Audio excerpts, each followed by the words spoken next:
Salut à tous, je suis ravi de vous retrouver sur canalturf.com. Nous allons évoquer le programme dominical de ce 10 décembre avec un quintet plus de prestige puisqu'il s'agira du prix du Bourbonnais, l'une des préparatoires au prochain Grand Prix d'Amérique. Voici ma sélection pour cette course. J'ai placé en tête le 17 Bold Eagle, indiscutable favori de cette compétition, c'est le tenant du titre. Il devrait une nouvelle fois se mettre en évidence, lui qui a été déclaré non partant de dernière minute dans le Prix de Bretagne, trouve ici l'occasion de renouer avec la victoire. Il reste sur sa deuxième place dans le prix d'été, ayant été battu ce jour-là par un certain Aubryon du Gers. Donc le 17 Bold Eagle, c'est un champion, il devrait le prouver sur la piste. On lui opposera le numéro 5 Cara Williams et le numéro 9 Valco Genila, autre protégé de Sébastien Garato. Concernant Cara Williams, il a remporté le critérium des 5 ans courant en septembre. Il reste d'ailleurs sur 6 victoires consécutives et sera intéressant à juger face à de tels rivaux.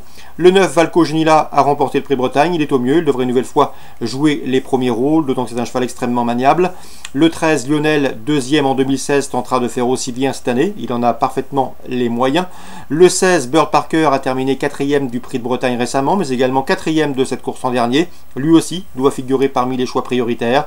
Le 10 Propulsion, on connaît bien ce Propulsion, 4e du dernier Prix d'Amérique, le cheval revient à Vincennes avec des prétentions. Numéro 6, Ringo Star Treb pourrait venir pimenter les rapports de cette course. N'oubliez pas que dans le prix d'été, eh bien, il a été disqualifié dans le dernier tournant alors qu'il possédait des ressources. Il aurait sans doute ce jour-là lutté avec Bold Eagle et Aubryon du Gers. Une performance qui suffit ici à lui voir une première chance. Ce cheval a d'ailleurs remporté une épreuve de groupe 1 devançant Propulsion cet été en Scandinavie. En fin de sélection, j'ai retenu numéro 14 Voltigeur de Mythe. Il a terminé 3e de cette course en dernier, il est toujours au mieux. Et malgré le poids des années, il devrait une nouvelle fois donner son meilleur sur la piste. En canon partant, on citera le numéro 11 Bélina Josselin. C'est une championne également, 2e du dernier Grand Prix d'Amérique. Mais elle est en phase de préparation, elle monte en puissance en vue de son objectif avoué du dernier dimanche de janvier. Résumé chiffré pour ce quintet prix du Bourbonnais en ce dimanche 10 décembre. 17, 5, 9, 13, 16, 10, 6 et 14. Suite du programme Vincennes, dans la première, j'aime beaucoup le 104 d'Elf d'Ariane. Elle monte en puissance, elle a été préservée, arrêtée de février à octobre. Elle a gagné sur ce parcours à pareille époque l'an dernier et elle vient de se classer 3e sur ce tracé, étant devancée ce jour-là par deux rivales qu'elle retrouve, le 109 DS de foot et le 110, à savoir Diva Fatale. Elle peut à mon avis prendre sa revanche car elle est en phase ascendante. Donc le 104 d'Elf d'Ariane m'a préféré devant le 109 et le 110. Dans la suivante, je vous conseille de reprendre le 207 50 Kaluma. Il n'a pas fait sa valeur en dernier lieu. Le cheval et poulain est estimé par Thierry de Valdestin et à mon avis dans ce lot, c'est un lauréat en puissance. Je lui associerai le 206, à savoir Fleuron Iroise, et le 202 Faithful, respectivement affiché 1er et 2e le mois dernier sur la petite piste. 207, 206 et 202. On passe maintenant au prix Octave Douanel, un groupe 2. Dans cette épreuve, le 308 Django Riff est de loin le plus argenté et à mon avis il devrait lutter pour la victoire. C'est un cheval qui est déjà double lauréat classique, Critérium des Jeunes, prix Albert Viel.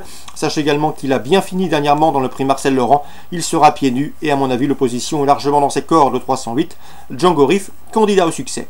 On passe maintenant à la 7e avec Yves-Marie Vallée. Vous le savez, il nous a toujours dit le plus grand bien de son protégé, le 908 Élysir du Haume. Le cheval lui a donné raison puisqu'en 7 courses courues, il affiche déjà 4 victoires et 2 places de deuxième. Le cheval connaît la grande piste. C'est un cheval de tout premier plan. À mon avis, il a les moyens d'inquiéter le probable favori, le 906 Évric de Guèze, qui a remporté 3 de ses 4 dernières sorties publiques. Donc attention dans le 9e rendez-vous au 908 Élysir de Haume pour contrer le 906 Évric de Guèze. On résume tout ça pour Vincennes. La première, le 4, le 9, le 10, la deuxième, le 7, le 6, le 2, la troisième, le 8 et la 9e, le 8 et le 6. Angers, Réunion 2, je vous indiquerai surtout le 708, à savoir Cap Kilin, qui va débuter sur le steeplechase. Elle affiche déjà 4 podiums en autant de sorties sur les haies. Elle a couru le prix Pelat, elle s'est classée 3e. À mon avis, dans ce lot, pour ses débuts sur le steeple, elle peut faire tilt d'entrée de jeu. Le 708 Cap Kilin. Toulouse, Réunion 3, on va parler de la troisième avec 3 chevaux qui se dégagent en valeur théorique. Le 301 Launch en 46 de valeur, le 304 à savoir Prestige Vendôme qui avait pris la 2e place de cette course il y a 2 ans et qui ici doit également bien faire pour le podium. Et attention également au numéro 7, c'est dans cette épreuve d'Irgam, il fait qu'une rentrée mais vu sa valeur théorique, il ne faudrait pas être surpris de le voir sur le podium. 301, 304 et 307. Concernant le prix Max Sicard, 16e et dernière étape du défi du galop. Je ferai de mon favori le 401 Alsace Green. C'est un cheval de grande qualité, un cheval de tenue. Il apporte de vives satisfactions à son entraîneur Claude Lelay. Le cheval a terminé 3e de cette course en dernier. À mon avis, cette année, il peut s'imposer car l'opposition est dans ses cordes. Lui qui a terminé 3e du prix Carlorley, un groupe 2 avant d'obtenir un classement identique dans le prix Royal Oak, épreuve de groupe 1 disputée à Saint-Cloud. Donc le 401 Alsace Green, candidat au succès dans le prix Maxicar, 16e et dernière étape du défi du galop. Voilà pour les infos de ce dimanche 10 décembre. Excellent jeu à tous, bon jeu et rendez-vous désormais mardi pour une nouvelle émission.